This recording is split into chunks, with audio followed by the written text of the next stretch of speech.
పేరు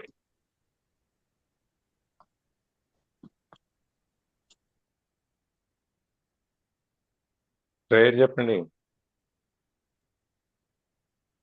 ఓం శ్రీకృష్ణ పరబ్రహ్మణే నమః. శ్రీమద్భగవద్గీత. ఓం వసుదేవ సుతం దేవం కంసచాణూరమర్దనం దేవకీ పరమానందం కృష్ణం వందే అదే జగద్గురు. జగద్గురు. శ్రీ నిన్న మనం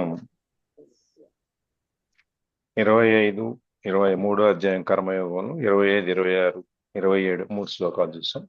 అందులో ముఖ్యంగా వచ్చి చెప్పింది ఏంటంటే జ్ఞానులు అజ్ఞానులు వీళ్ళకున్న తేడా. జ్ఞానులు ప్రతిదీ ఏం చేసినా వాళ్ళకి ప్రతిఫలాపేక్ష లేకుండా నాకు ఇది కావాలి ఈ పని చేస్తే అనేటువంటి ఆలోచన లేకుండా లోక కళ్యాణం కోసం 10 మంది బాగు కోసం చేస్తారు. అజ్ఞానులు ప్రకారం ప్రతిఫలాపేక్షని ఆశిస్తూ చేస్తారు. ప్రతిఫలాపేక్షతో చేస్తారు. నాకు ఈ పని చేసి నీకు ఈ పని అయితే నాకు నీకు ఇన్ని చేస్తాను, లేకపోతే నీకు 108 కొబ్బరికాయలు కొడుతున్నాను, నాకు ఈ పని చేసి పెట్టండి, మిగిలేదే దిక్కు అని రకరకాలుగా వాళ్ళు వాళ్ళ ప్రార్థనలు చేస్తారు. ఏదైనా వాళ్ళు చేసేది లాభం వస్తుంది మనకి దాని వలన, ఈ పుణ్యం ఈ కొబ్బరికాయ కొడితే గుళ్ళు ఈ లాభం వస్తుంది, లేకపోతే ఈ ఎండాకాలంలో మనం పౌరోహితులకి అక్కడ గుళ్ళో ఉండేటువంటి పురోహితులకి పండితులకి వాళ్ళకి మనం ఇప్పుడు ఎండాకాలంలో సహజంగా గొడుగు, చెప్పులు, తర్వాత నీళ్లు, ఇవన్నీ బట్టలు, పంచాఖండం ఇవన్నీ కలిపి దానం ఇస్తారు ఎండాకాలంలో. ఆ విధంగా వాళ్ళకి దానం ఇస్తే మనకి ఏదో కలిసి వస్తుంది, లేకపోతే అమావాస్య రోజున దానం ఇస్తే కలిసి వస్తుంది, లేకపోతే ద్వాదశి రోజున ఈ విధంగా రకరకాలుగా అయినటువంటి ఉద్దేశాలతో వాళ్ళకి కావాల్సిన కార్యక్రమాలు. అంటే ఒక విధంగా భగవంతుడి మీద ఆధారపడటమే. ఎందుకంటే నా వల్ల కావట్లేదు కాబట్టి నేను భగవంతుడి సహాయం తీసుకుంటున్నాను, అందుకని భగవంతుడు నాకు ఈ పని చేసి పెట్టాలి అని చెప్పని ఒక విధంగా మన భగవంతుడి మీద ఆధారపడి చేస్తాం. అదే జ్ఞానులు వచ్చి ఇవన్నీ ఏమి ఆశించరు. వాళ్ళు ఏం చేసినా కూడా లోక కళ్యాణార్థం, పరోపకారార్థం చేస్తారు.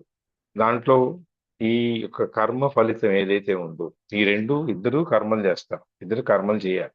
ఈ కర్మ ఫలితం ఏదైతే ఉందో అది వాళ్ళకి అంటదు. జ్ఞానులకి, అజ్ఞానులకి కర్మ ఫలితం అనేది అంటుకుంటారు అన్నమాట. నా కర్మ ఫలితం మంచి అవ్వచ్చు, చెడు అవ్వచ్చు, ఏదైనా కూడా. అంటే మనం మంచి కర్మ చేస్తే మంచి ఫలితం ఉంటుంది, చెడు కర్మ చేస్తే చెడు ఫలితం ఉంటుంది. ఈ ఫలితం మనం ఆ జ్ఞానులకి ఇవేమో అంటావు. వాళ్ళు కూడా ఆ పని చేసినప్పుడు ఆ పని ద్వారా వచ్చేటువంటి ఏదైనా కానీ అంతా కృష్ణార్పణ వస్తుంది అనుకుని చేస్తారు. ఇదంతా భగవంతుడిచే మనం చేయబడింది. ప్రకృతిలో మనం నిర్దేశింపబడి ప్రకృతి మనకు కొన్ని డ్యూటీస్, లేకపోతే మనకు కొన్ని కార్యక్రమాలు మనకు అప్పచెప్తుంది. మనకు ఆ కార్యక్రమాలు అప్పచెప్పడం, మనం ఆ కార్యక్రమాలు నిర్వహించాల్సి వస్తుంది. అది జ్ఞానులు ఏం చేస్తారంటే ప్రకృతిలో ఉండి ప్రకృతిలోనే ఇవన్నీ చేస్తూ వాళ్ళు దేనికి అంటించుకోకుండా తామరాకు మీద నింపులాగా ఉంటారు. ఇది మనం నిన్న 25, 26, 27 చూసాం మనం.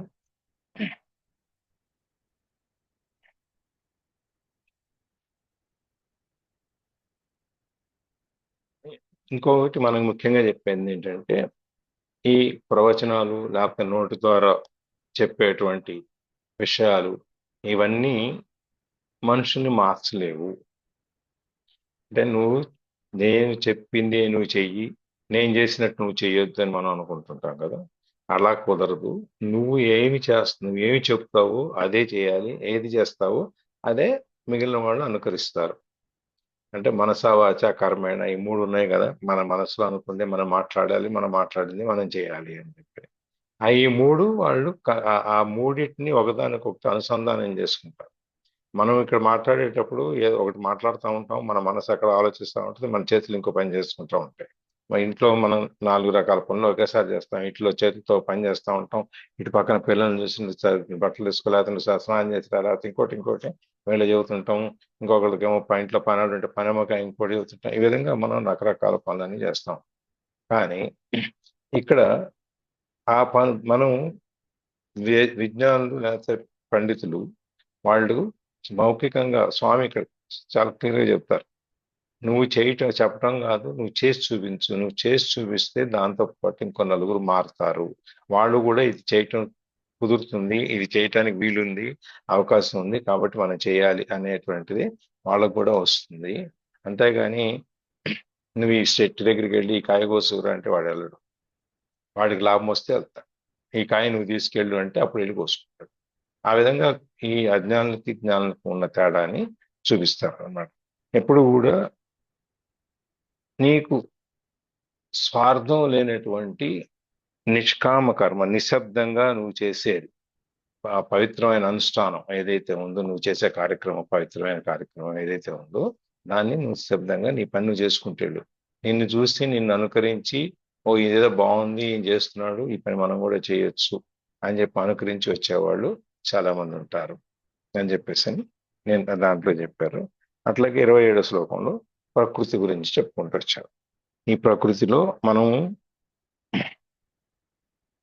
కర్మేంద్రియాలు, జ్ఞానేంద్రియాలు, శబ్దాది విషయాలు ఇవన్నీ సూక్ష్మ పంచభూతాలు, ఆ మనోబుద్ధి, చిత్త, అహంకారాలు, మనసు, బుద్ధి, చిత్తం. ఆ చిత్తం అంటే అది కూడా మా మనసు లాగానే దాన్ని ఇవన్నీ ఇట్లాంటి అహంకారాలన్నీ ఉంటాయి ఈ ప్రకృతిలో. కాబట్టి వీటి అహంకారాల్లో తగులుకోకుండా వీటన్నిటిని పక్కకు తీసేసి తన్ను తాను చూసుకుంటూ ఆత్మచేత తను తాను దర్శించుకుంటూ ముందుకు వచ్చే వాళ్ళకి జ్ఞానులు అవుతారు. వాళ్ళే చెప్పినట్లు వాళ్ళు అన్ని వాళ్ళతో వాళ్ళకి తెలుసు అనమాట. వాళ్ళు ఏమనుకుంటారు, ఇదంతా నాతో ఆ స్వామి చేయిస్తున్నారు, నేను నిమిత్త మాత్రుడిని, నేను ఒక పరికరం, నేను ఒక టూల్, ఈ పనిలో నేను ఒక పరికరాన్ని, స్వామి నాతో అన్ని జరిపించుకుంటారు అని చెప్పి స్వామికి చేయటం. అది మనం సుందరకాండలో కూడా మనం చాలాసార్లు చెప్పుకున్నాం. ఆంజనేయ స్వామి సుందరకాండలో ఆ లంకకి వెళ్ళినప్పుడు అక్కడ రావణాసురుడు ఈ సీతమ్మ గారి దగ్గరికి బయలుదేరటం, మండోదరి ఆపటం, ఈ లోపల ఆంజనేయ స్వామి టెన్షన్ పడటం, ఎలా మనం అయ్యో ఈయన వెళ్తున్నాడే, ఏదో ఆ సీతమ్మకి అపకారం చేస్తాడు, ఎలా కాపాడాలా అని చెప్పి ఆంజనేయ స్వామి ఆ ఆతృత పడటం, అక్కడ ఆమె మండోదరి ఆపటం. అట్లాగే ఇక్కడ త్రిజట అనే రాక్షసి దీని కింద రావణుడి యొక్క ప్రభావం నుంచి అమ్మగారిని బయట తీసుకురావడానికి, కాపాడటానికి చూడటం. అక్కడి నుంచి మళ్ళీ ఈ లంకా దహనానికి కావలసిన పరికరాలన్నీ, అంటే నీళ్లు, కిరోసిన్, తర్వాత నూనెతో పాటు గుడ్డలు, తోకకు చుట్టం, ఇవన్నీ ఆయన వెళ్ళి లంకా దహనం చేయటం. ఇవన్నిటిని చూసిన తర్వాత స్వామి ఆంజనేయ స్వామి అనుకుంటారు అన్నమాట, ఓ నేను లేకపోతే ఎట్లా అనుకున్నాను, కానీ స్వామి అక్కడికక్కడ అన్ని ముందే ఏర్పాటు చేసి ఉంచారు, అందుకని నేను నిమిత్త మాత్రుడిని అని చెప్పి ఆంజనేయ స్వామి అనుకుంటారు. అట్లాగే అన్నమాట, ప్రకృతి అన్ని తనపై తను చేసుకుంటుంది. ఇది నేను చేస్తున్నాను, నేనే కర్తని అనేటువంటి అహంకారం ఏమీ లేకుండా ఉంటారు అన్నమాట. ఇది నిన్న మనం ఇంతవరకు చూసాము. అహంకారం అనేటువంటి ఒక మన యొక్క దీంతో మనం వివేకం ఏదైతే ఉందో మనకి, అంటే కాన్షియస్నెస్ మనం చెప్పుకుంటున్నాం కదా, దాన్ని ఏదైతే ఉందో ఈ అహంకారం అనేది దాన్ని మూసివేస్తుంది. ఈ వివేకాన్ని మూసివేసినప్పుడు మనని ఆ చివరికి వెళ్ళటానికి మనకి అవకాశం ఉంటుంది అన్నమాట. అందుకని ఈ శరీరము, ఈ భౌతికమైనటువంటి విషయాలు, వస్తువుల మీద మనకి ఎటువంటి అహంకారం ఉంచుకోకుండా, మనం ఎప్పటికీ దాని మీద ఆ బంధావయాలు, అహంభావాలు ఉంచుకోకుండా, నేనే ఆత్మ అనేటువంటిది, అహం బ్రహ్మస్మి అనేది మనం ఉంచుకోవాలి అని చెప్పి నేను 27 వరకు చూసాము. జ్యోతి గారు వచ్చారు. జయ శ్రీమన్నారాయణ. జ్యోతి,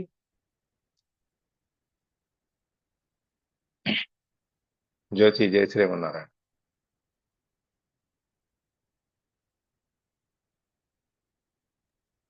జై శ్రీమన్నారాయణ సార్. మీ టర్న్.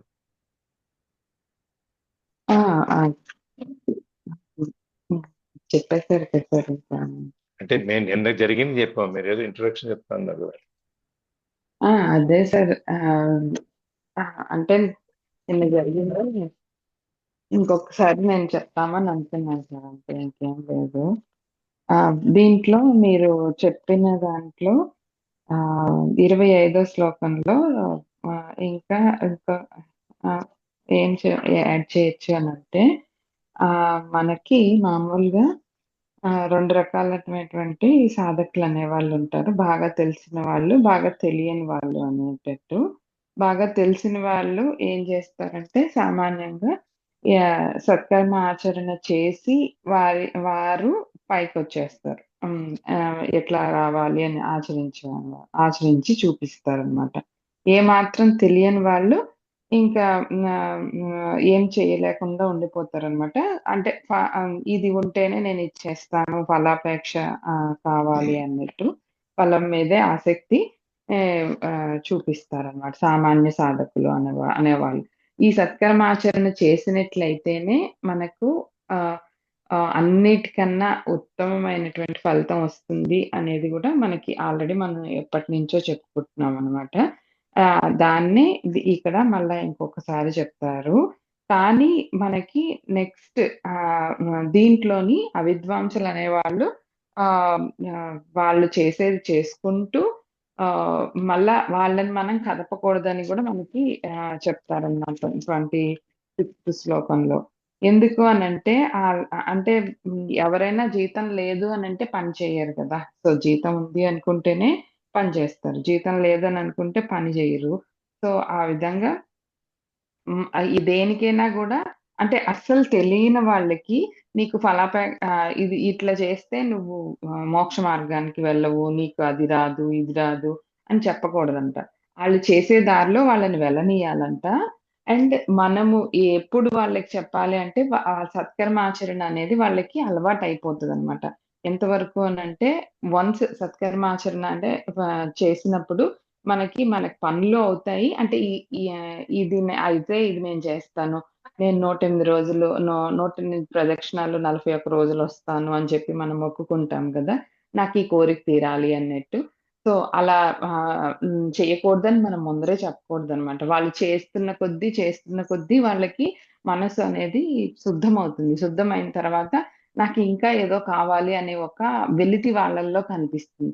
అలాటప్పుడు మాత్రమే మనం వాళ్ళకి లేదు నువ్వింకా ఒక స్టెప్ పైకెళ్ళాలి అంటే, నువ్వు కోరికలు లేకుండా చేయాలి. అప్పుడు నీకింకా మంచిగా ఉంటుంది అనే విషయాన్ని చెప్పాలట. అందుకోసమనే మనకి మామూలుగా వీళ్ళంతా చెప్పకుండా ఇన్ని రోజులు ఉంచారు అని అనిపిస్తుందనమాట. అంటే కొంచెం మంది చూడండి నేను స్టార్టింగ్‌లో ఫీలయ్యాను. నాకు ఈ విషయాన్ని ఎవరు చెప్పలేదే, ఎందుకు చెప్పలేదు ఇంత మంచి విషయాన్ని అని అనిపిచ్చిందనమాట. తర్వాత నాకు బుక్ చదివిన తర్వాత తెలిసిందనమాట.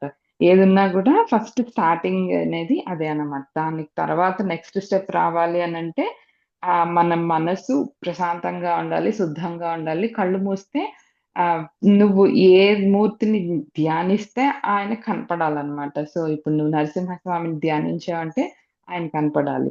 అదే అమ్మవారిని ధ్యానించావంటే కనపడాలి. సో, ఆ స్టేజ్‌కి నువ్వొచ్చినప్పుడు మాత్రమే నీకీ ఫలాపేక్ష లేకుండా ఏ పనైనా చేయడం గానీ ఇవన్నీ అవుతాయన్నమాట. అండ్ 25th శ్లోకంలో ఇంకొక విషయం ఏమంటే ఆయన దీంట్లో ఒక ఇంకొకటి గూడా చెప్పారు. ఏమి అనంటే నువ్వు జారిపోకుండా అంటే నువ్వు ఒక్క మెట్టు పైన ఉన్నా గూడా ఇంకొకరిని గూడా హెల్ప్ చేయాలి. వాళ్ళని గూడా పైకి రాడానికి హెల్ప్ చేయాలి. అండ్ నువ్వు గూడా జారిపోకూడదు అన్నట్టనమాట. అంటే ఆహ్, ఎ ఎవర ఇప్పుడు మనము హ్మ్. తత్వజ్ఞానం కోసం మనము ఇప్పుడు ట్రై చేస్తున్నాం కదా. సో, దీంట్లో ఏమేమి ఆహ్, ఆహ్, పాజిటివ్ ఉన్నాయో అవన్నీ గూడా మనం ఇంకొకరికి కూడా చెప్పాలి. ఇంకొకరికి చెప్పాలి.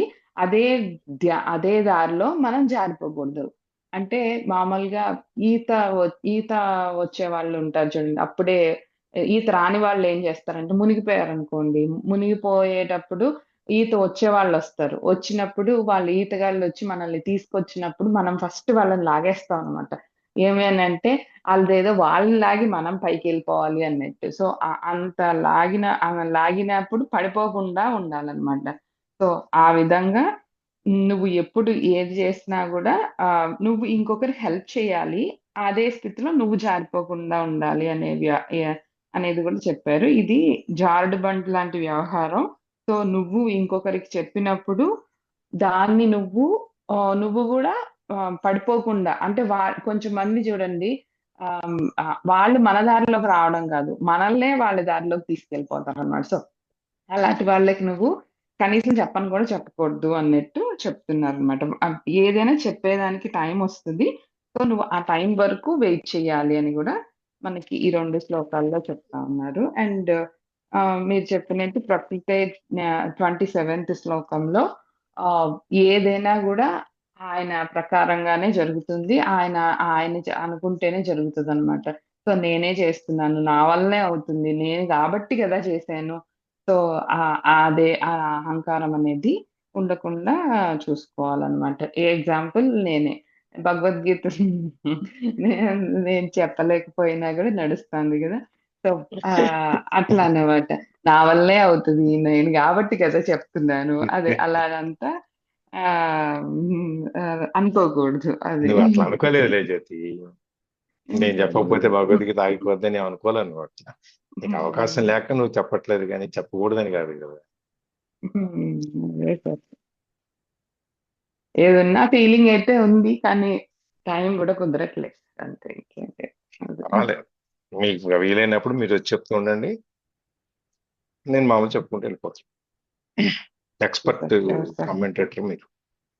అదేం లేదు కానీ sure sir. Thank you sir. Miss అవుతున్నాను అంతే. ఏం పర్వాలేదు. రండి. మీరు రోజు చెప్తూ ఉండండి ఇట్లాగే. మేము మీ అడుగుదాడలు అట్లా నడుచుకుంటూ వెళ్ళిపోతాం. నాది ఉంది సార్. ఏం పర్వాలేదు. Thank you sir. Thank you. Thank you. మేము ఇట్లా అనుకోవచ్చు, జ్యోతితో చెప్పించుకొని వినే అదృష్టం మాకు లేదేమో అనుకోవచ్చు కదా. నథింగ్ రా, నో ప్రాబ్లం. ఆయనకి పైన ఆయనకి తెలుసు కదా నీ ఉద్దేశం ఏంటనేది చాలు. యా, ధనలక్ష్మి గారు ఇవాళ క్లాస్ మొదలు పెడదాం. ఆ, మీ దగ్గర ఉంది కదా, అందరి దగ్గర గీత చదవటానికి శ్లోకాలు ఆ, ప్రాబ్లం లేదు కదా. ఉందండి. ఓకే. 28వ శ్లోకం చదవండి. తత్వవిత్తు మహాబాహో గుణకర్మ విభాగయోః గుణా గుణేషు వర్తంత ఇతి మత్వా న సజ్జతే. ఇవాళ శ్లోకం 28వ శ్లోకం మనం చూస్తున్నాం. ఇందులో ముందు ఈ శ్లోకానికి ప్రతి ఒక్కొక్క పదానికి ఉన్న అర్థం ఏంటనే చూద్దాం. దాంట్లో మహాబాహో, తత్వవిత్తు మహాబాహో ఉంది కదా. మహాబాహో అంటే గొప్ప బాహువులు గలవాళ్ళ ఓ అర్జున అని చెప్పి. గుణకర్మ విభాగయోహో అంటే గుణముల యొక్క కర్మల యొక్క విభజనను గూర్చి, అంటే దాని వీడికి గుణాలకి కర్మలకి ఉన్న తేడా తెలిసినమాట. తత్వవిత్తు యథార్థమును తెలిసిన వాడు, గుణాహ ఇంద్రియాదులను గుణములను, గుణేషు శబ్దాది విషయములను గుణముల యందు అని అక్కడ వర్తంతే ప్రవర్తించుచున్నవి ఇతి అని మత్వ తలచి నా సజ్జతే సంగము అభిమానం కలిగి ఉండడు.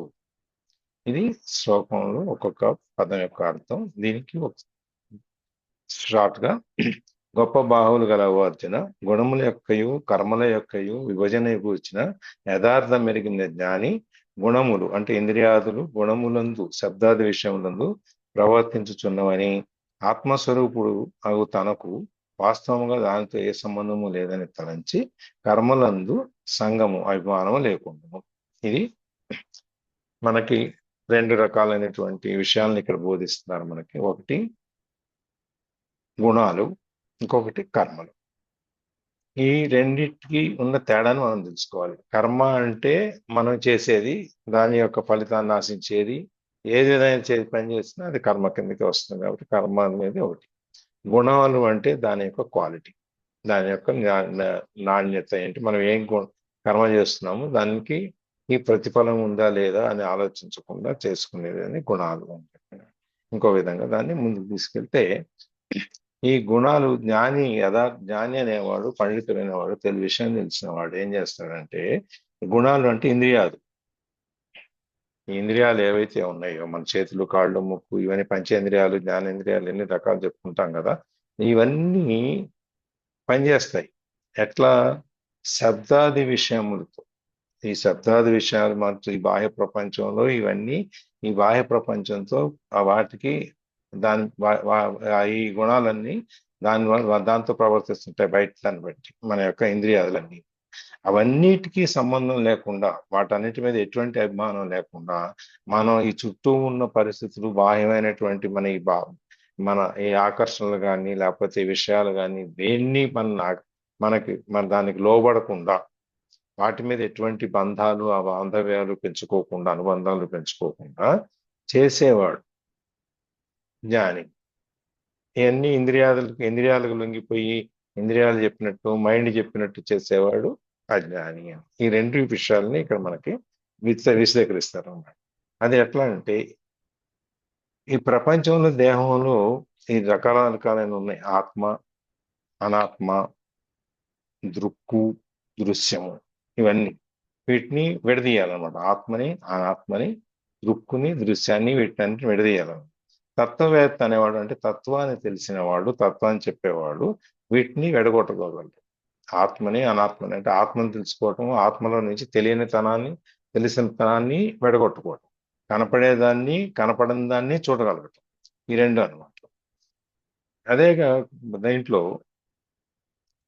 ఈ మన దర్భలు తెలుసు కదా, వినాయకుడి దగ్గర పెడతా ఉంటాం మన దర్భలు. తర్వాత కొన్ని ఈ గ్రహణాలన్నీ వచ్చినప్పుడు పంతులు మనకి ఊళ్ళో కానీ బయట కానీ మనకి దర్భలు ఇస్తారు, ఇంట్లో మన తినే వాటి మీద వేయమని చెప్పారు.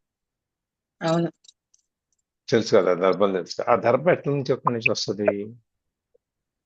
లోపల భూమి నుంచి గడ్డిలో నుంచి గడ్డి ఉంటుంది, గడ్డిలో నుంచి తీస్తారు.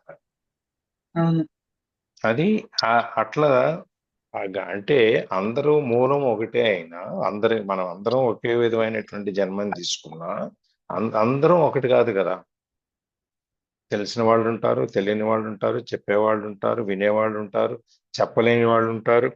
ఈ విధంగా రకరకాలైనటువంటి మనకి ఈ పుట్టుకతో మనకి అందరం ఒకే విధంగా పుట్టినా కూడా మనం రకరకాలైనటువంటి వాటితో మనం ఈ ఇన్ఫ్లుయెన్స్ చేస్తూ ఉంటారు, మనం ప్రవర్తిస్తూ ఉంటాం అన్నమాట. ఇప్పుడు కొంతమంది ఒకే క్లాస్లో 60 మంది క్లాస్ సెక్షన్లో ఉన్న 60 మందికి మాస్టర్ చెప్పేది ఒకటే, కానీ మనం ఈ 60 మంది ఒకే రకంగా దాన్ని తీసుకుంటారా? తీసుకోరు సార్. కొందరు త్వరగా అవుతుంది, కొందరికి లేట్ అవుతుంది, కొందరు వేరే విధంగా అర్థం చేసుకుంటారు. తీసుకోరండి. అందుకే కొందరికి ఫస్ట్ ర్యాంక్ వస్తుంది, కొందరు జీరోలు వస్తాయి, కొందరు చాలా సెకండ్.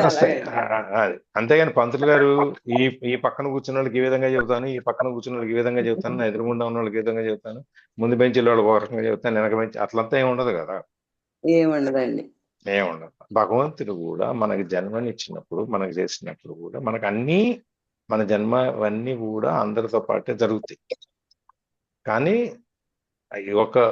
ఒకే కుటుంబంలో ఒకే స్థాయిలో ఉన్న కుటుంబంలో పుట్టిన ఇద్దరు కూడా ఒకే రకంగా పెరగాలని, ఒకే రకంగా అభివృద్ధి చెందాలని ఎక్కడా లేదు. మనకు కళ్ళ ఎదురుకుంటేనే మనం చూస్తున్నాం. అనిల్ అంబానీకి, ముఖేష్ అంబానీకి స్వామి ఇద్దరు ఒకే ఇంట్లో పుట్టించారు, ఇద్దరికి సమానమైన ఆస్తులు ఇచ్చారు, అన్ని ఇచ్చారు, కానీ చివరికి వచ్చేటప్పుడు ఒక్కళ్ళే పెరిగారు, అందరూ పెరగలేకపోయారు. కర్మలు అన్నమాట. అది వాళ్ళ కర్మల యొక్క ఫలితం ఏదైతే ఉందో, ఈ జన్మలో పాత జన్మలో అంతకుముందు మనకు 3 రకాల కర్మలు ఉన్నాయి కదా. ఏంటి 3 రకాల కర్మలు? సంచిత కర్మ, ప్రారబ్ధ కర్మ, ఆగామి కర్మలు. సార్ అంటే సంచిత కర్మలు అంటే ముందు జన్మలో చేసిన వాటిని మళ్ళీ ఇప్పుడు మోసుకోవచ్చు, ఈ జన్మలోకి రావటం, ముందు జన్మలో అనుభవించకుండా ఉండి ఇంకా ఈ జన్మలోకి అనుభవించడం, తర్వాత ఈ జన్మలో చేసిన కర్మలు ఈ జన్మలో.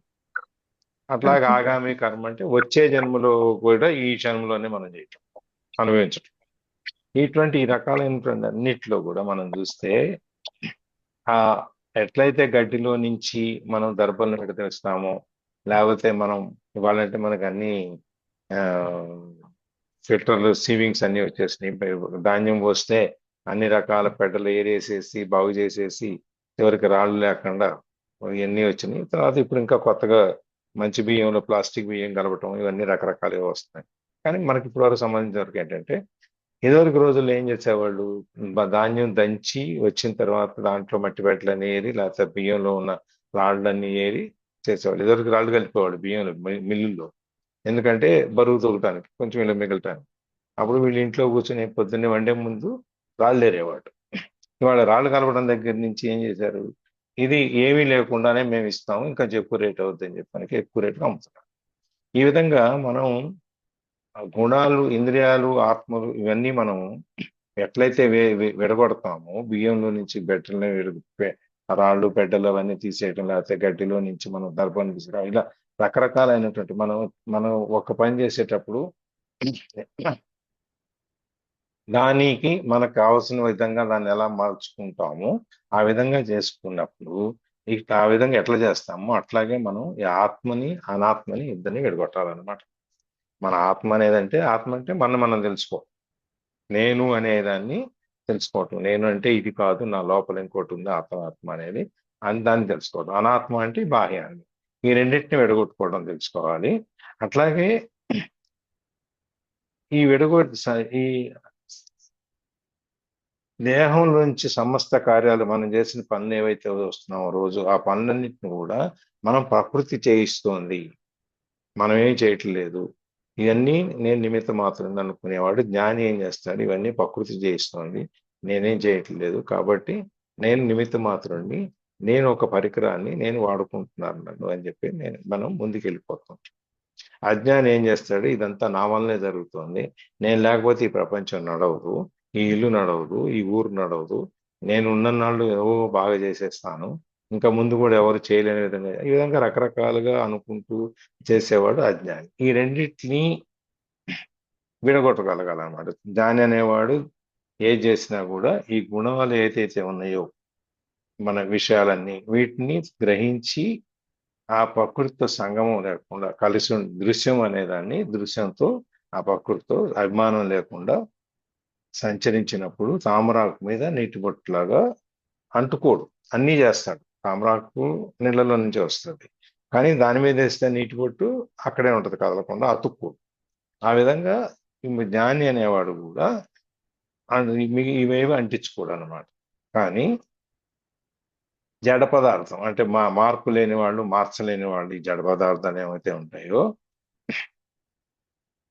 వాళ్ళందరూ మాత్రం ఇవన్నీ నా వల్లే జరుగుతుంది అనుకుంటారు.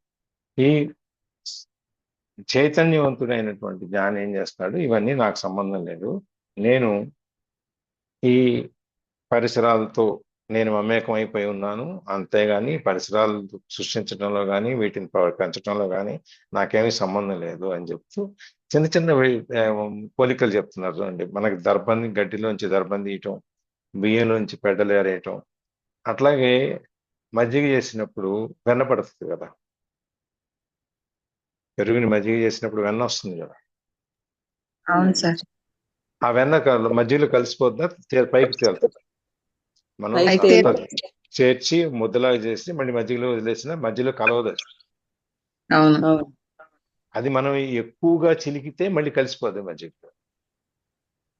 ఎంతవరకు చిలకాలో అంతవరకు చిలికితేనే ఆ వెన్న అవుతుంది. వెన్న అయిన దాన్ని మళ్ళీ మనం ముద్ద చేసి మజ్జిగలో వేసినా కూడా ఆ మధ్యలో తేలుతూనే ఉంటుంది, కానీ అంటుకోదు. మజ్జిగ దానికి అంటుకోదు, అది మజ్జిగలో కలవదు.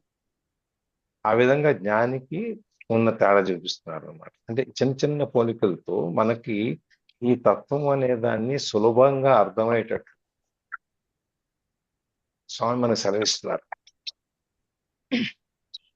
అట్లా ఈ గుణవంతుడు అనేవాడు, లేకపోతే ఈ జ్ఞాని అనేవాడు, తత్వవేత్తలు అనేవాళ్ళు, వీళ్ళు దాంట్లో ఉన్నట్టుగానే ఉంటారు, కానీ విడిగా ఉంటారు. మనం ఇంతకుముందు చెప్పుకున్నట్టు నువ్వు సమాజంలోనే ఉంటావు, సంసారంలోనే ఉంటావు, కానీ సంసార బంధనాలను ఇరుక్కు అనేది ఇక్కడ మనకి ఈ శ్లోకంలో మనకి స్వామి విశదీకరిస్తున్నారు. ఈ కన్నిటికీ కూడా సుఖ దుఃఖాలన్నిటికీ ఆటంకాలుగా ఉంటాయి. ఇవన్నీ మనం తెలుసుకునే వాడికి సుఖ దుఃఖాలన్నీ మనకి ఈ జ్ఞాని తెలుసుకునేటువంటి అంటుకోకూడదు, అంటించుకోకూడదు అనేటువంటి మనం తెలుసుకోకుండా ఈ సుఖ దుఃఖాలు అనేవి మనకి లాగుతుంటాయి. మనం అందుకని ఏం చేయాలి, పతంజలి గారు చెప్పినట్టు కూడా మనం చూసుకున్నట్టయితే దుఃఖానికి కారణం ఏంటి, మనకి ఏదైనా దుఃఖం వస్తుంది, బాధ వస్తుంది అంటే దానికి కారణం ఏంటి, మనం ఆశించింది మనకు అనుకున్నది ఏదో అది జరగకపోవడం, అంతేనా? అవునండి. మనకు కావాల్సింది మన పలానా కావాలనుకున్నాం, అది జరగలేదు, మనం ఏమంటేనే బాధపడతాం దాని గురించి. సో ఈ దీన్ని కాకుండా ఏది జరిగినా మనం ఏమీ ఆశించకుండా, ఏది జరిగినా కూడా ఇది నాది కాదు, నాకు సంబంధం లేదు అనుకున్నట్లయితే, ఈ కలయిక అనేది లేకపోయినట్లయితే దీన్నే మోక్షం అంటాం. దేని మీద అభిమానం లేకుండా నీ కర్తవ్య నిర్వహణ ఏదైతే ఉందో దాన్ని మనస్ఫూర్తిగా నువ్వు ధ్యానంతో గనక దాని మీద నీ పూర్తిగా ఫోకస్ అంతా దాని మీద ఉంచి నువ్వు చేస్తే అది అప్పుడు నీకు మోక్షానికి దారి దొరుకుతుంది అనమాట. ఇవి చేయలేని వాడు, సంసారంలో మునిగిపోయేవాడు, అంతా తానే అనుకుని నేనే చేసేది, నేను లేకపోతే ఏం లేదు, నా కాళ్ళు, నా చెవులు, నా చేతులు, నా మైండ్ ఇవన్నీ పనిచేస్తాను, ఇదంతా నడుస్తుంది, వీటన్నిటి మీద మోహాన్ని అంటే వీటన్నిటి మీద ఆశని పెంచుకుని ఇవన్నీ చేసి ఈ మన అరిషడ్ వర్గాలు ఉన్నాయి కదా, కామ క్రోధ మోహనం మదల మాత్సర్యాలు అన్నీ ఉన్నాయి కదా, వీటిలో మునిగిపోయి ఈ ఆత్మలో పట్టించుకోకుండా ఉండేవాడికి ఏమీ జరగదు. ఈ సంసార చక్రంలో నుంచి బయటకు వచ్చి దుఃఖ విముక్తికి, దుఃఖంలో నుంచి మనం బయటికి రావాలంటే దేని మీద అభిమానం పెంచుకోకూడదు, ఆశించుకోకూడదు అని చెప్పేసి అని ఈ శ్లోకంలో మనకి చెప్తాం. ఎస్, నెక్స్ట్ శ్లోకానికి వెళ్దాం. ప్రకృతేర్గుణసమ్మూఢా సజ్జంతే గుణకర్మసు తాన కృష్ణ విదో మందాన్ కృష్ణవిన్న విచాలయేత్. మనం ప్రకృతి గురించి ఇందాక శ్లోకంలో చెప్పుకున్నాం, అదే ఇంకోసారి మళ్ళీ వస్తుంది మనకి. ఇక్కడ ప్రకృతే అంటే ప్రకృతి యొక్క గుణ సమ్మూఢ, రాజసాది గుణములచే మోహ పెట్టబడిన వారై గుణకరమును, గుణముల యొక్క దేహేంద్రియ మానసాదు అంటే గుణాల యొక్క ఇవన్నీ కర్మలు అన్నమాట. వాటి అంతే దేహం, ఇంద్రియాలు, మనస్సు, వీటంటే కర్మలందు సజ్జంతే ఆసక్తులవుతున్నారో అకృత్స విధ అల్పజ్ఞులు, మందాన్ మందమతులు, తాన్ అట్టి కర్మసంగులను కృత్నవిత్ ఆత్మజ్ఞులకు జ్ఞాని నా విచాలయే చలింపజేయకూడదు. ఇక్కడేమో ఇప్పుడు దాకా జ్ఞాని అనేవాడు 28వ శ్లోకంలో జ్ఞాని అనేవాడు ఈ అభిమానం, మోహం వీటన్నిటిలో తగులుకోకుండా దుఃఖాలు వీటన్నిటి నుంచి అతీతుడయి పైనకుండి దీన్ని నువ్వు కర్మ ఫలితాన్ని అనుగ్రహించుకుంటా ప్రకృతిలో ఏదైతే శాసిస్తుందో అది నువ్వు ఎటువంటి నిమిత్త మాత్రుడిగా ఉండి నువ్వు చేయమని అక్కడ చెప్పుకుంటూ వచ్చావు. ఇక్కడేం చెప్తున్నారు చూడండి, ఆయన ప్రకృతి యొక్క రాజసాది గుణములచే మోహ పెట్టబడిన వారై దేహేంద్రియాదుల యొక్క క్రియలందు ఆసక్తులై వర్తించుచు కర్మసంగులకు అల్పజ్ఞులను, మందమతులను ఆత్మజ్ఞకు జ్ఞాని చెలింపజేయకూడదు. ఈ 26వ శ్లోకంలో కూడా మనకి స్వామి ఇదే చెప్పారు. ఎటువంటి ఈ లౌకికమైన ఐహికమైనటువంటి విషయాలకి ఆశపడి దీంట్లోనే మునిగి తేలేవాడిని నువ్వు మార్చే ప్రయత్నం, లేకపోతే వాడిని కదిలించు. వాడిని కదిలిస్తే వాడు నీ వల్ల నీ వెనకాలే రాడు. పైగా నా జ్యోతి చెప్పినట్టు జారుడు బండ లాంటిది, మనం చెయ్యి ఇచ్చేటప్పుడు వాడు పైకి రాకపోక మన కిందలో. అందుకని జ్ఞానులు అనేవాళ్ళు ఇట్లాంటి వాళ్ళని కదిలించరు.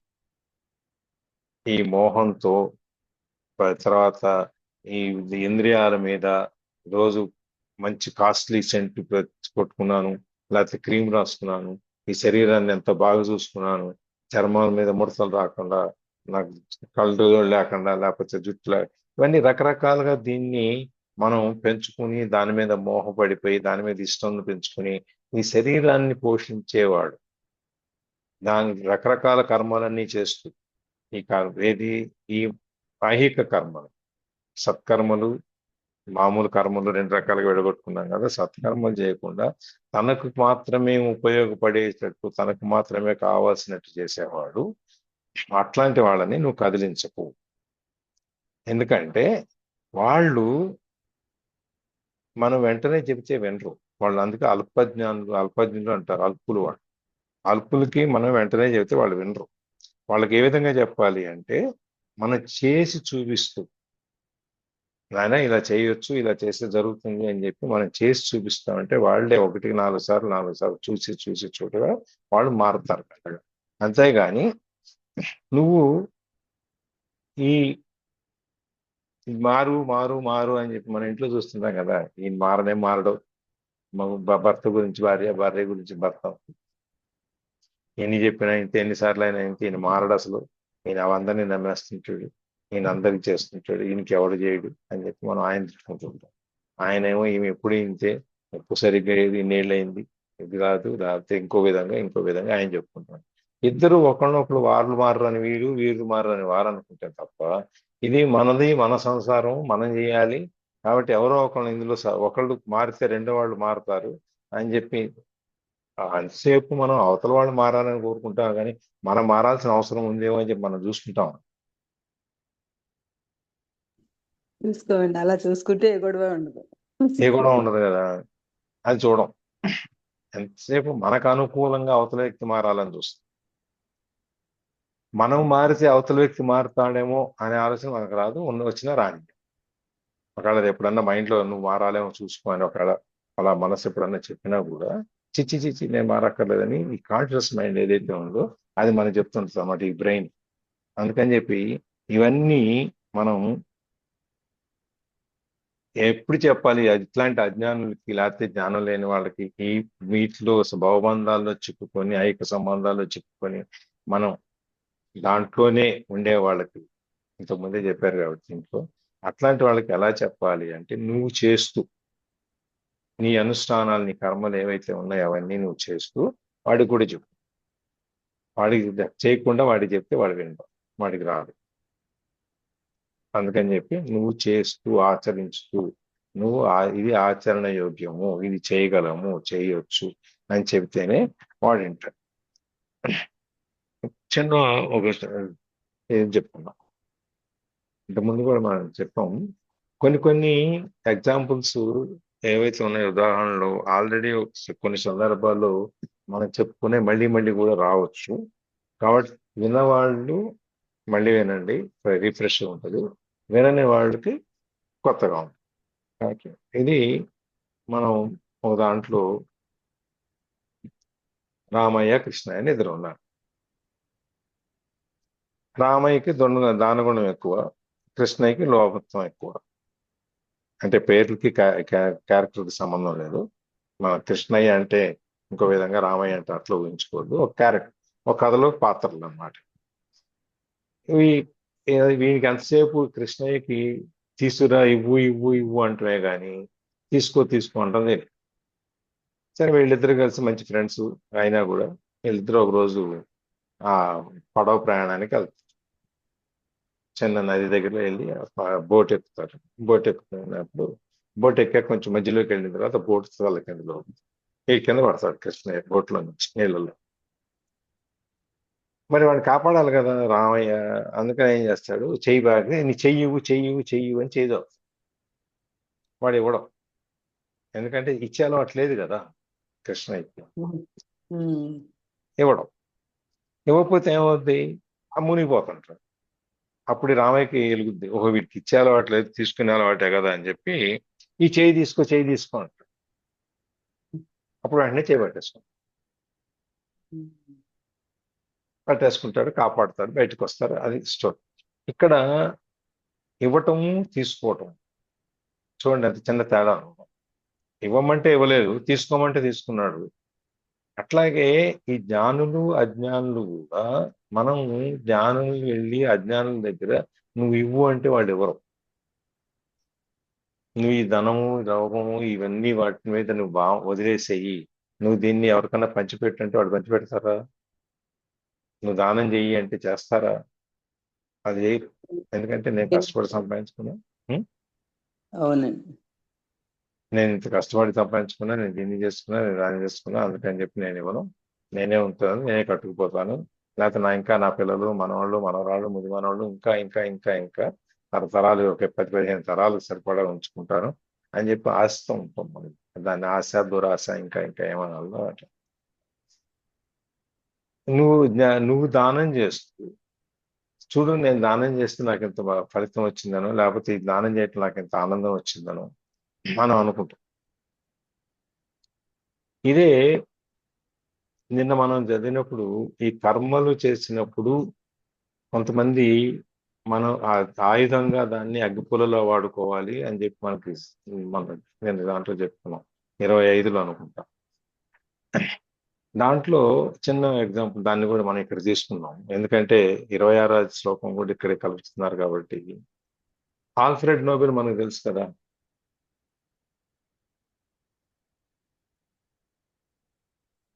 నోబెల్ గురించి తెలియదు.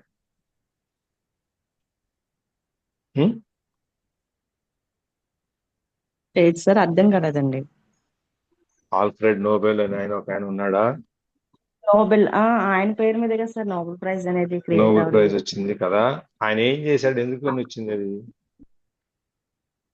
చదివాను కానీ గుర్తులేదు సార్, మర్చిపోయాను. ఇంకెవరన్నా?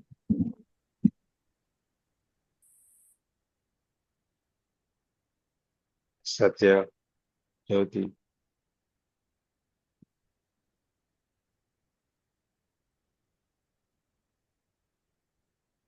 ఈ ప్రేరుడు పదార్థాలు ఉన్నాయి కదా, డైనమైట్స్, అది కనిపెట్టింది ఆయన.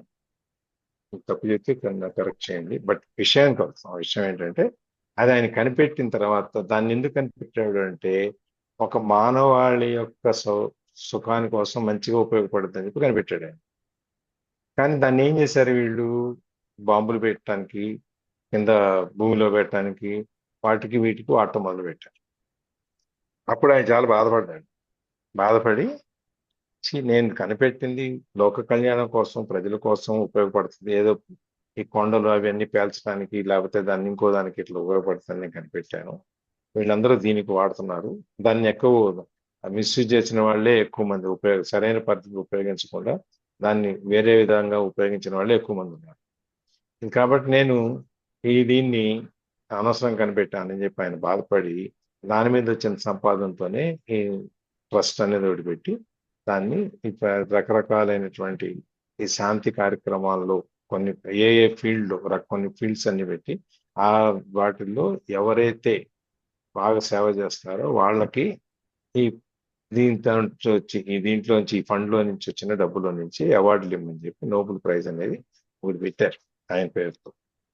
ఇట్లా మనం ఈ కర్మల్ని, సత్కర్మలు లేదా సొంతానికి ఉపయోగపడటమా ప్రజలకు ఉపయోగపడటం అనే దాంట్లో ఈ విధంగా అన్నమాట మనం చేసుకున్నప్పుడు మనకి మనం నేర్చుకున్న దానికో లేకపోతే మనం సాధించిన దానికో మనం కనిపెట్టిన దానికో ఒక సార్థకత అనేది ఉంటుంది అన్నమాట. ఇది ఈ గుణకర్మలందు దృశ్య పదార్థములందు ఎటువంటి అభిమానము లేకుండా ఉన్న వాళ్ళని అల్పజ్ఞులు, ఆ జ్ఞానులు అని చెప్పి, వీటి మీద ఈ గుణాలు అజ్ఞానాలు వీటన్నిటి పోయే వాళ్ళందరినీ అల్పులు అని చెప్పి స్వామి మనకి చెప్తున్నారు అన్నమాట. అందుకని ప్రాపంచిక విషయాల మీద మనకి ఎటువంటి కొంతమంది మనం చూడండి, పండితులు ఉంటారు, చాలా గొప్ప పండితులు ఉంటారు, వాళ్ళకి అన్ని విషయాలు తెలుసు, కానీ వాళ్ళు ఎంతసేపు ఈ ప్రాపంచిక విషయాల మీదనే వాళ్ళకి దృష్టి ఉంటుంది. వాళ్ళు చదువుకున్న దాన్ని, వాళ్ళకి తెలిసిన విషయాన్ని ఎంతసేపు మనకి ఎంత సంపాదించగలమనో ఎంత ప్రతిఫలం పొందగలం అనే దాని మీదనే వాళ్ళు ఉపయోగిస్తారు. అంతేగాని నలుగురికి ఉపయోగిద్దాం అనుకున్న తెలివితేటలని వాళ్ళు అనుకో. కాబట్టి అల్పజనులు అనమాట వాళ్ళందరూ ఈ భగవంతుని దృష్టిలో వీళ్ళందరూ ఇదంతా కూడా పెద్దవాళ్ళ దృష్టిలో కానీ మన ఋషులు మహారుషులు వీళ్ళందరూ దృష్టిలో వీళ్ళందరూ కూడా మందబుద్ధులు, అల్పజ్ఞానులు, అంటే జ్ఞానం అల్పమైన జ్ఞానం, తక్కువైన జ్ఞానం కలిగి ఉన్న వాళ్ళు వీళ్ళంతా అని చెప్పి ప్రకృతి యొక్క ఈ మనం ఏదో కావాలి ఏదో చేయాలనుకొని వాటిని అట్టుపెట్టుకుని ఉండేవాడు ఈ మందమతుడు అనిపించుకోకూడదు అని మందమతుడు ఉంటాడు.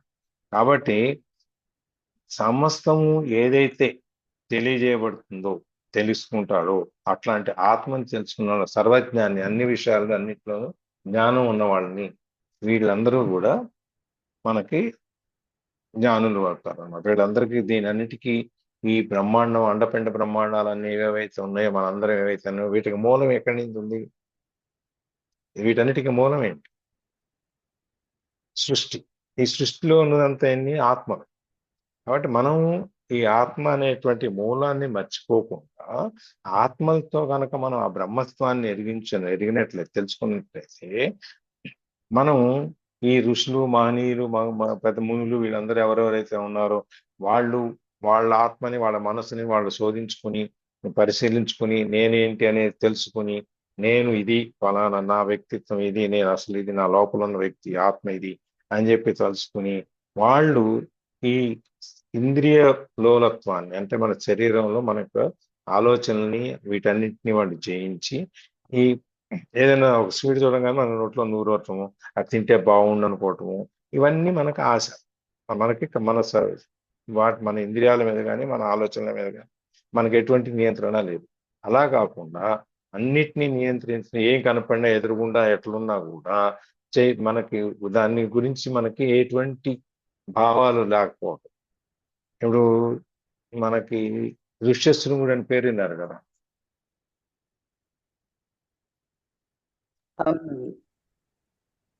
ఎవరైనా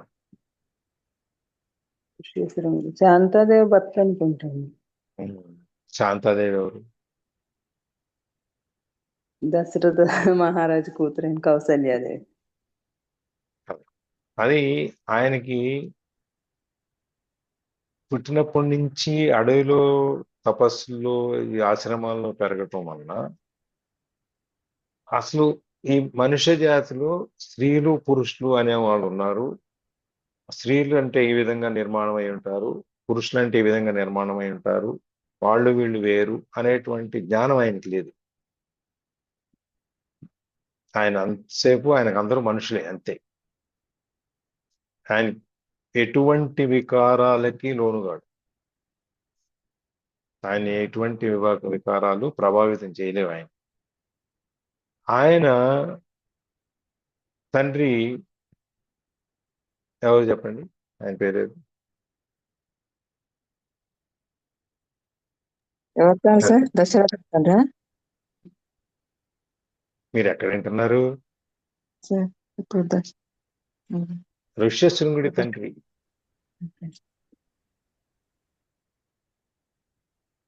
సరే, ఆయనకి ఈ భేదాలన్నీ ఆయన తెలిసింది. మరి ఆయన కన్నాడు కాబట్టి సంసారం, భార్య, పిల్లలు ఇవన్నీ రకరకాల ఇవన్నీ సంభోగం ఇవన్నీ ఉంటాయని ఆయన తెలుసు.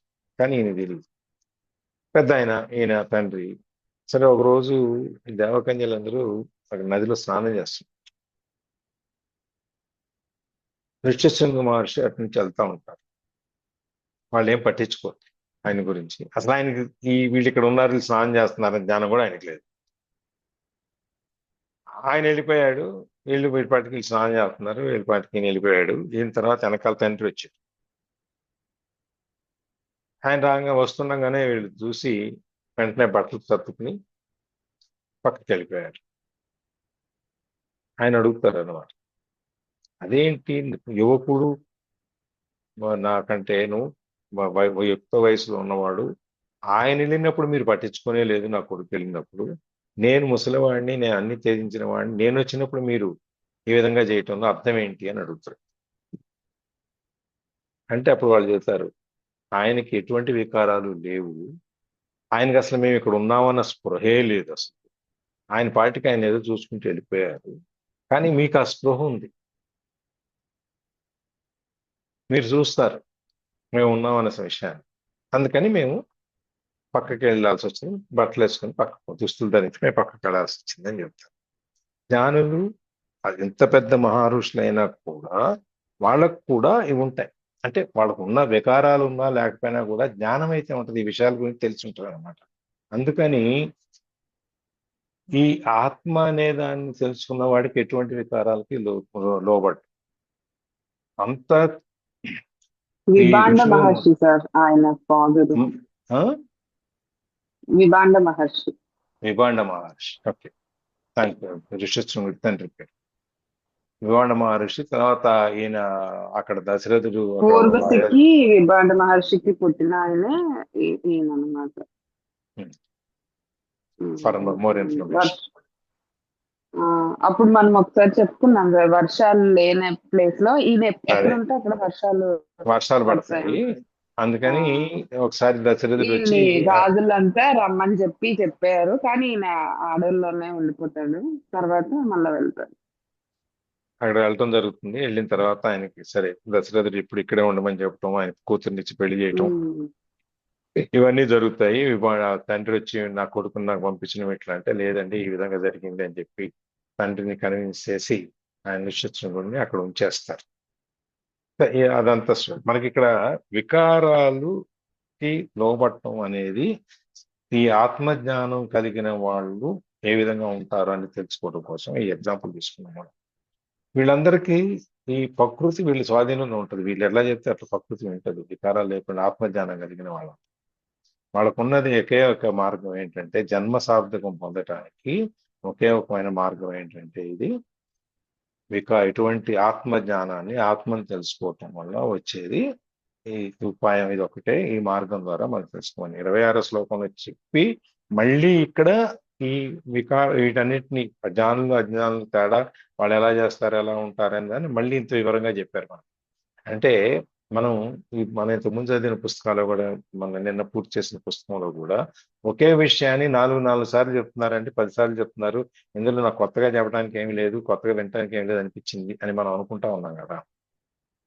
అది ఎందుకు చెప్తున్నారు అంటే, ఒక విషయాన్ని 4-5 సార్లు విపులంగా వివిధ పరిస్థితుల్లో ఎలా మనం ఉండాలి అనేది మనకు చెప్పటంలో ఉద్దేశం, మనకి మన మనసులో మన బుర్రలో ఇంకా ఎక్కువ నాటుకోవటం కోసం,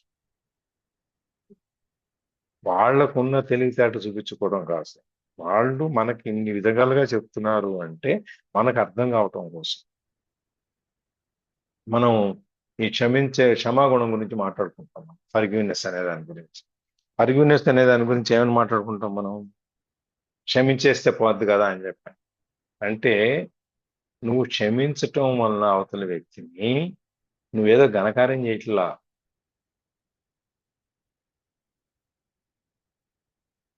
నువ్వేం చేస్తున్నావు? అవతల వ్యక్తిని క్షమించటం అంటే నీ భారం తగ్గించుకుంటావు. నువ్వు అదే ఆలోచన మనసులో పెట్టుకుని అదే వాడి వెనకాలే తిరిగి వాడి వెనకాల ఆలోచన గురించే పడి ఇవన్నీ చేయకుండా వాడి కర్మ నడైపోతాడే అని మనం వదిలేస్తే మన యొక్క మనసులో ఉన్న బుర్రలో ఉన్న బరువు మనకు తగ్గిపోతుంది. వాడికి వచ్చే ఉపయోగం ఏం లేదు, మన ఉపయోగం పెరుగుతుంది.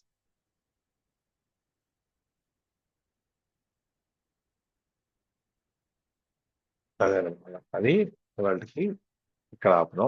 2 శ్లోకాలు అయినాయి, చూద్దాం రేపుకి ఎట్లా ఉంటుంది. రేపు 30 కూడా నేను యాక్చువల్గా రెడీ అయ్యా, కానీ మనకి టైం అయింది కదా. 30, 31, 32 రేపు చూద్దాం. అంతే సార్, 2 శ్లోకాలే అవుతాయి సార్. రెండే అవుతాయి, ఇంక ముందు ఒకటే అవుద్దాం కూడా. 2 శ్లోకాలే అవుతాయి. అదే చెప్పలేము, ఏమైనా జరగచ్చు. అదే. ఆయన విభాండ మహర్షి ఉన్నారు కదా, ఆ వృషశృంగుడు వాళ్ళ తండ్రి, అండ్ ఈయన వచ్చి వృషశృంగుడు వచ్చి పుత్రకామేష్టి యాగం చేపిస్తారు. అంటే రామలక్ష్మణులు జన్మించడానికి కూడా కారణం ఈయనే అనమాట. సో అప్పటి నుంచి ఆయన వచ్చినాక ఇంకా చేస్తారు. ఇంకా పుత్రకామేష్టి యాగం ఋషశృంగుడిని తీసుకురమ్మని పంపించేదే వశిష్ఠుడు. పుత్రకామేష్టి యాగం చేయడానికి సరైనటువంటి వ్యక్తి ఆయనే అని చెప్పి ఋషశృంగుడి దగ్గర పంపించి పిలుస్తారు. అప్పుడు తండ్రి ఉండడు, విభాండ మహర్షి ఉండడు, ఈయన ఒక్కడే ఉంటాడు. ఈయనకి చెప్పి ఈయనకి ఏం సంబంధం లేదు కదా, ఈయన తీసుకెళ్తారు, వాళ్ళు ఆ బండిలో కూర్చోబెట్టుకుంటారు, ఆ బండిలో తీసుకెళ్ళిపోతూ ఉంటారు, ఈయనకి ఏమీ తెలియదు. తర్వాత అక్కడికి వెళ్ళిన తర్వాత ఈ ప్రపంచాన్ని చూసిన తర్వాత కొంచెంగా మారి తర్వాత సరే పెళ్లి అన్ని ఆయన కూడా దీంట్లోకి వస్తారు అనుకోండి, అది వేరే. బట్ ఆయన్ని తీసుకురావడానికి కారణం ఈ పుత్రకామేష్ చేయడానికి, తర్వాత దశరథుడు వాళ్ళ అమ్మాయిని పెళ్లి చేయడానికి, ఇవన్నీ ఉంటాయి. కానీ ఎక్కడ పెద్దగా పుత్రకామేష్టి యాగం అయిపోయిన తర్వాత ఎక్కడ ఋషశృంగుడి గురించి కానీ శాంత గురించి కానీ ఎక్కడ పెద్దగా మనకి రామాయణంలో ఎక్కడ కనపడదు. ఎక్కువగా ఎక్కడ ఒకచోట కనపడుతుంది మళ్ళీ, అంతే. వనవాసం నుంచి వచ్చాకనో వనవాసాన్ని దగ్గర ఎక్కడో ఉన్నప్పుడు ఒకచోట మళ్ళీ ఆ ఆ క్యారెక్టర్ మళ్ళీ శాంతమ్మ వస్తారనమాట లైన్ లో. ఇప్పుడు దాకా రారు, మళ్ళీ మధ్యలో ఎక్కడ ఉండదు. సో దీంట్లో ఇంకెవరైనా ఏమైనా వారి వారి యొక్క అనుభవాలు, జ్ఞానం ఇవన్నీ యాడ్ చేయగలిగితే సంతోషం.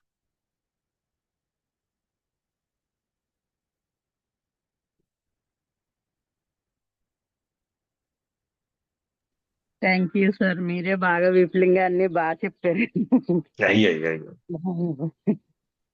Thank me you. అందరికీ కూడా అన్ని తెలిసి ఉంటాయి. కాకపోతే ఏంటంటే అది చెప్పడానికి కొంచెం టైం పడుతుంది, అంతకంటే ఏం లేదు. అందుకని మీరు విన్నవి ఇంకో చోట ఎక్కడెక్కడ, ఇప్పుడు నేను అన్ని చోట్ల నేను వినలేను కదా.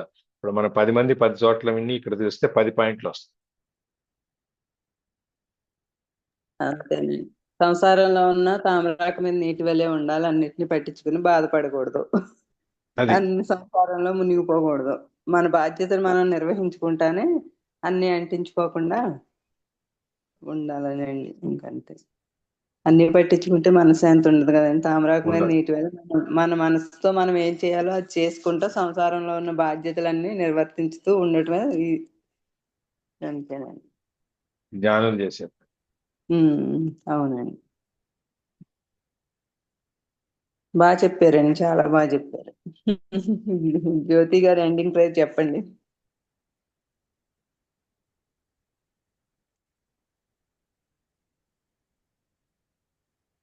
జ్యోతి గారు.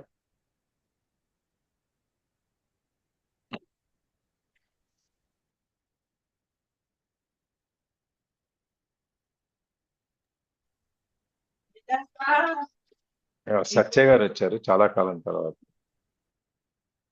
రికార్డింగ్ ఆపేనా? ఎండింగ్ ప్రేయర్ చెప్తారా జ్యోతి? ఎవరైనా చెప్పారు కదా. ఎండింగ్ ప్రైజ్ మనోదర్ గారు, ధనుష్ గారు చెప్పండి. మనోదర్ గారు చెప్పండి. మనోదర్ గారు. ఎవరికి వీలైతే వాళ్ళు చెప్పండి, పర్వాలేదు. ఎవరైనా వెళ్ళిపోయారు, ఎవరు లేరు.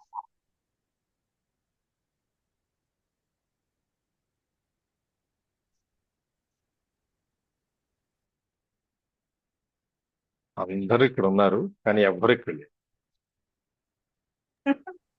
మాకు రాదు సార్, లేకపోతే చెప్పగలము. అయినా స్టార్టింగ్ అందిస్తే చెప్తాం. ఉం? స్టార్టింగ్ ప్రాబ్లం ఉన్న వాళ్ళకేమో.